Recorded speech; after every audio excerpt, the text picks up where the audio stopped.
ఇటువంటి జోకర్ గాలని మస్తు చూసినాం భయ్. ఇగో ఇదివరకు కూడా మస్తు మంది మస్తు మాట్లాడిన మకల కొట్టింది పుబ్బల పోతుంది అన్నారు, అసలు పార్టీ తుపేలు అన్నారు, ఇదన్నారు అదన్నారు. వాళ్ళందరి పక్కలో బల్లెం బీఆర్ఎస్. ముట్టుకోమని ఎక్కడైనా ఒకటి ముట్టుకొని చూడమని చూద్దాం మేము కూడా.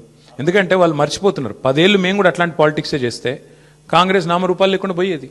ఇవాళ పాపం ఆయన అక్కస్సు ఆయన బాధ అంతా ఏంటంటే ఆయన పాపం కాంట్రాక్ట్ పద్ధతిలో అవుట్సోర్సింగ్ పద్ధతిలో సీఎం అయిండు పేమెంట్ కోటాలో. ఆయన బాధ అంతా ఏంది, సొంత ఐడెంటిటీ లేదు, ఇంకా ఎవరు గుర్తుపడతలేరు, ఇంకా కూడా గుర్తుపడతలేరు పాపం. గుర్తుపట్టకపోతే యాక్టర్లను జైలు వేస్తాడు, యాక్టర్లు పోయి బతిమలాడుకోకపోతే జీవోలు ఇయ్యాడు. ఆయన ఐడెంటిటీ క్రైసిస్లో ఉన్నాడు.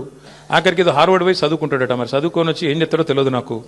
కానీ ఇప్పుడు హార్వర్డ్ పోయి చదువుకున్న కన్నా మరి లాగుల తొండలు లేకపోతే అదేంది మెడల పేగులు ఇవన్నీ బంద్ అయితే అని ఆశిస్తున్నాం. గుడ్లు వీకుడు ఇవన్నీ బంద్ అయితే మంచిది. ఆడపోయినాక కూడా మరి ఇప్పుడు ఇంగ్లీష్ వచ్చిన వాళ్ళని తిడతాడు, నాకు ఒకటి తెలియక అడుగుతా. ఇంగ్లీష్ వస్తే ఆయనకి ఏం బాధనో నాకు తెలియదు. కానీ చిన్నపిల్లలు కూడా ఇలా రేపు అందరు బళ్ళలో గవర్నమెంట్ బళ్ళలో కూడా మా అక్క నేతృత్వంలో మొత్తం ఇంగ్లీష్ పాఠశాలలు పెట్టినాం. అందరు ఇంగ్లీష్ నేర్చుకుంటారు. మరి ఈయన హార్వర్డ్ పోతాడు. ఈయన మరి అక్కడ వాళ్ళు ఏం చెప్తారు, ఈయన ఏం వింటాడు, ఈయనకి ఏం అర్థమవుతుంది, అర్థమైనాక మళ్ళీ బయటికి ఏం సర్టిఫికేట్ ఇస్తారు, ఏం మాట్లాడతాడు, మళ్ళీ వచ్చి మా భయం మాకుంది.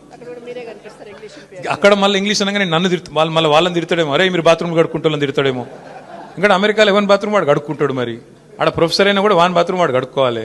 కాబట్టి మరి ఈయన పోయి ఏం నేర్చుకుంటాడు, ఏమవుతుంది చూడాలి. మరి 30 తారీఖు నాడు నేనైతే అనుకుంటున్నా రేవంత్ రెడ్డి గారు కొత్త మనిషి వస్తాడేమో. ఆ కొత్త మనిషి ఏమైనా కొత్త మాటలు ఏమైనా చెప్తాడా, మళ్ళీ గదే చెత్త మాటలు చెప్తాడా చూద్దాం. Thank you. జై తెలంగాణ.